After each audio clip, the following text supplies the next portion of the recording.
Chronicle as we travel from the timeless walls of the Vatican to the tiny village of Candida. Discover a Boston family returning home to the true meaning of family life. Experience the beauty of this enchanting land when Chronicle travels the main streets and back roads of Italy, beginning Monday at 7:30 on Channel 5.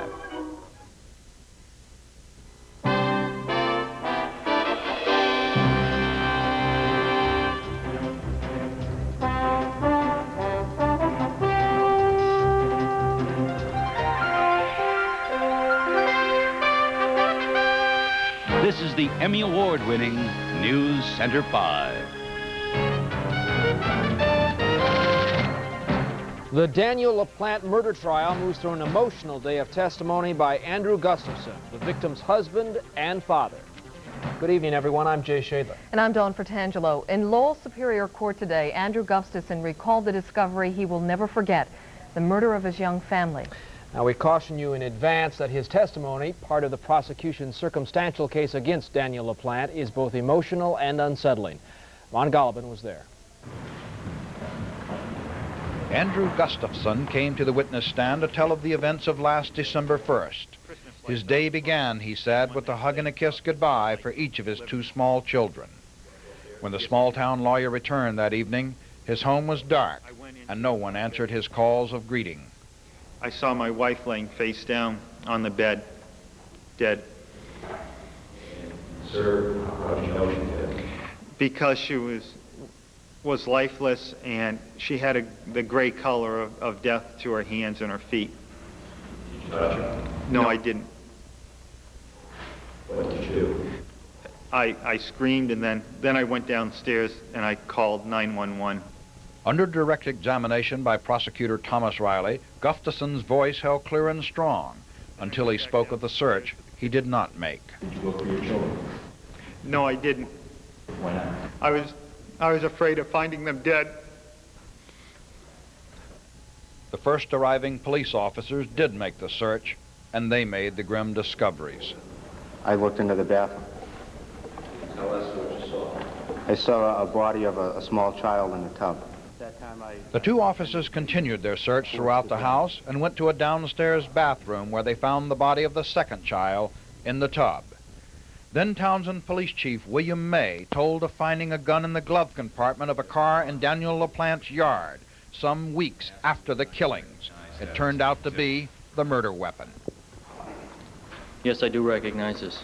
The case against the defendant is entirely circumstantial, yet the evidence includes finger and footprints, blood and semen samples, as well as the murder weapon and bullets, all of which the prosecution says will unmistakably link Daniel LaPlante to those three murders in Townsend on December 1st. Outside the Superior Court in Lowell, I'm Ron Golleben, News Center 5. That testimony in the LaPlante trial will continue on Tuesday. Former Quincy shipyard employees are a step closer tonight toward reopening the shipyard as a business owned and operated by the workers. Officials from the Massachusetts Water Resources Authority signed a tentative agreement last night that leases 70 acres of the waterfront land to the shipbuilders.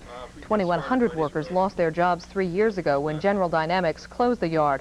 The MWRA bought the shipyard for $49 million last year as a staging area for the Boston Harbor cleanup. Union officials say they are confident they will get contracts if the deal is approved. There are a number of contracts, shipbuilding contracts that will be coming up this year, which will be ideally suited to the shipyard. The deal still needs the approval of the full board of the MWRA and other state agencies. There is a new controversy tonight concerning the training of police cadets, this time in Framingham. The state is reportedly going to reopen its investigation into the 1985 death of Cadet James Whitehouse. Shirley McNerney has that story.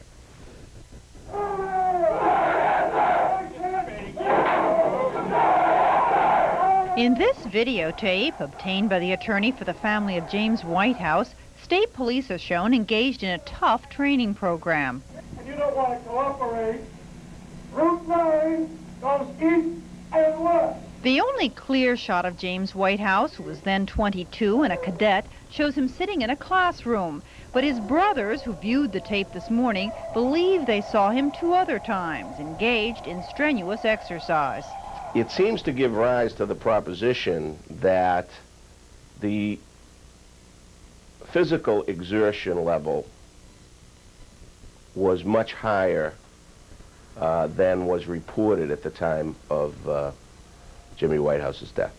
Jack Morani won't say how he got the videotape, but he says it shows the first day of training at the Framingham Barracks in 1985. According to Morani, police reports say Whitehouse spent the first day doing only administrative chores and that he died after only moderate exercise the second day. The cause of death was listed as malignant hypothermia, but Morani believes it was incorrect. I believe he died of heat stroke that was preventable. The attorney for the Whitehouse family said he was told today by the Department of Public Safety that they would reopen the investigation into the death of James Whitehouse and that there would be more information on Tuesday. In Quincy, Shirley McNerney, News Center 5 tonight. All right, in case you didn't know, things are looking dismal for the Red Sox tonight. Another loss to Oakland. That's 3 in a row. Sox got them right where they want them, huh? What do you think it is? Do you think it's just a fact of the Red Sox choking, or is it a fact that the Oakland A's are a very talented team? Here, you're the sportsman, I'm the news guy, and you're asking me the questions. Because I'm trying to figure out how it is. You play a one-run game, and the Oakland A's win it. You play a heavy game with lots of runs, and the Oakland A's win it. Before you went on the air, you said it. A's are powerful this year. They are, and they're very talented, too. Let's go to the highlights. Let's pick it up in Oakland with the score already. 3-0, the Red Sox leading 1 on. Welsh comes around. Boom! Greenwell drives this one deep, 2-run shot, makes it 5-0 Red Sox. But they cannot stand the prosperity. Boddicker around. Bang! Hasse, a home run. 6-5 Oakland. And they're ahead to stay, but there was a highly controversial moment at the time in the game. Sox looked like they had tied it in the 5th. Reed hits into a forced play here. Look at the takeout by Gedman. The umpire ruling that interference was in play. The run does not score. Now, you've judged for yourself. At the time, I thought it was a horrible call. It may still stand tonight as a horrible call, but nonetheless, in a 10-6 final score, I'm not so certain how relevant it was to the final outcome of the game. We will take you live to Oakland. Mike Lynch is standing by to deliver the post-mortem, if you will. Plus, there's a controversial play in the National League game today, too, as well. Pine tar. Pine tar. Yeah. All right. Okay, still ahead, bitter and an emotional charge by Governor Michael Dukakis on the issue of crime. And after a cross-country tour, the AIDS quilt returns to the nation's capital. Stay with us. Joel Rogers. John. Westboro Auto Sales just received this letter from a conversion band supplier. Due to your volume purchase of 500 conversion bands, we will discount each band 50% off the chassis. And at Westboro Auto Sales, we're passing the savings directly to you.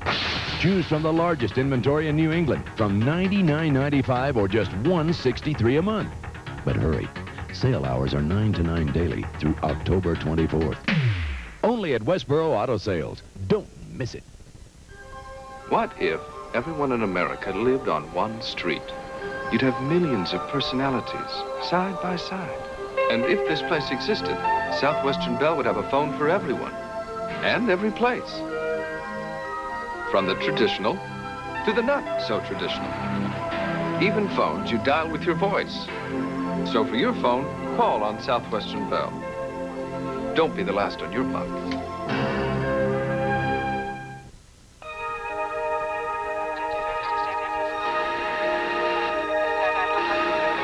When Delta Airlines Steve Masutka found a wedding ring, The person who lost a ring, please return to Delta's Gate B6.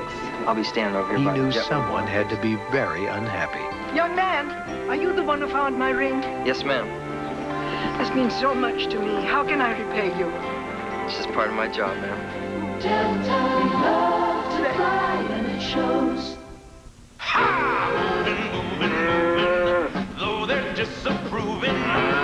Day after day, more people depend on Subaru wagons than any imported wagon in America. And with good reason.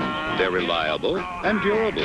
Cut 'em out, ride 'em in, let 'em out, ride 'em. In fact, if Subaru didn't make your life easier... Honey, is dinner ready? Who would? Get up to $2,000 cash back plus 6 year, 75,000-mile protection. But hurry, offer ends soon. Ever see a real tiger or a leopard? Have your kids ever seen a giraffe or a zebra? If you wanted to see one, would you take them to Boston zoos? If you could talk to the animals, they'd tell you that the zoo needs help, that many people don't come to visit anymore, that for most people, this natural experience is all but extinct. Find out why with Boston Zoos, a dying breed, on News Center 5, Tuesday at 6.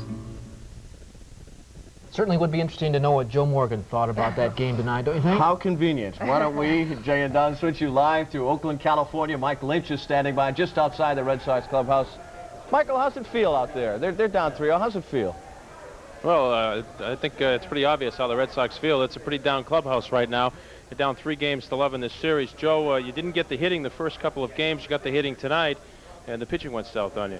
Well, it was unfortunate, but Boddicker just didn't have it. And I left the hotel today, and I said to my wife, I said, I hope it's not one of those nights where we get 6 runs and they get 7.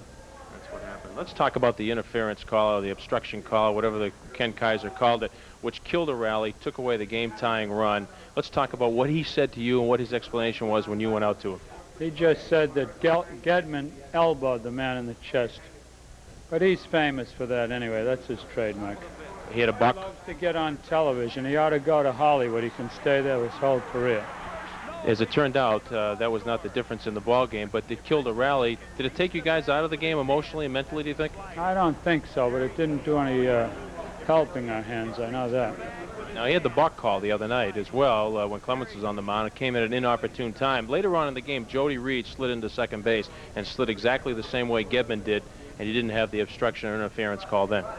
Well, the bog call is another one of his deals. That's the way he is. He's been doing it his whole career. No one ever does a damn thing about it either. All right. This is a giant hole we're in right now. If the Hearst comes out tomorrow, scratch and claw and try to get yourself back into this thing. Yeah, well, it won't be easy now. All right, Joe. Thanks for your time. We'll see you tomorrow. Okay. All right, Red Sox manager Joe Morgan. That's the story, Eddie. We'll be back a little bit later on in sports to talk to some of the Red Sox players who were in a big hole. After 5 runs in the first inning, things were looking good. Guys that hadn't been hitting well, guys like Boggs and Greenwell produced easily tonight, but the pitching just wasn't there, and it had been so strong in games number 1 and games number 2. We'll see you in sports in about 10 minutes or so. Eddie? Yeah, Mike, okay, thanks. I think that's the one thing that surprises me. You take a 5-0 lead, Jay, and you would almost think that Boddicker could hold on to it, but he couldn't. Mark of a champion team for Oakland, though, to keep chipping away. Well, maybe we'll make a record here. Come back from a 3-0 It would deficit. be. It would be. All right. All right, the issue of crime took center stage today on the presidential campaign trail. In Lewiston, Maine, Democratic presidential candidate Michael Dukakis lashed out at George Bush, accusing him of exploiting human tragedy to win votes and diverting attention from the Reagan administration's record on crime. Bush has repeatedly criticized Dukakis's crime record, often citing an attack committed by a Massachusetts convict while he was on a weekend furlough. Unlike Mr. Bush, who will not take responsibility for anything, I, as the chief executive, took full responsibility for that tragic Horton case and acted to change that policy, and Mr. Bush knows it. While the president of the Fraternal Order of Police today endorsed Vice President George Bush, calling him the law enforcement candidate. The endorsement is personal and does not represent the 197,000-member organization. During the news conference in Washington, Bush was dogged by questions about his running mate. This concept that I see in some of these reports that I am not supportive of Dan Quayle are absolutely ludicrous. They are ridiculous. He did well in that debate. He has my full support. And Mr. Bush picked up another endorsement today, this one from the Lawrence Eagle Tribune. The newspaper won a 1988 Pulitzer Prize for its coverage of the Massachusetts prison furlough program. Another news from around the country now. Residents of a small Wisconsin town are still in shock after 5 elementary school girls were killed in a car accident last night. A speeding car swerved onto the sidewalk and hit the girls as they were walking home from a party in the town of Pulaski. Police say the 17-year-old driver and his passenger were critically injured. Officials are investigating whether the driver, who is a diabetic, had a seizure. The Space Shuttle Discovery is back at Kennedy Space Center in Florida tonight, 5 days after its triumphant return from space. A specially equipped jet took off from Edwards Air Force Base in California today with the Space Shuttle mounted on its back. Discovery's next launch is scheduled for mid-November when it will carry a military satellite into orbit. And after a 20-city tour, the commemorative AIDS quilt is in the nation's capital tonight. Thousands gather to watch the 375,000-square-foot patchwork quilt unfurled on the ellipse in front of the White House. There are more than 8,000 handmade panels, each in memory of a single person or group of people who have died with AIDS since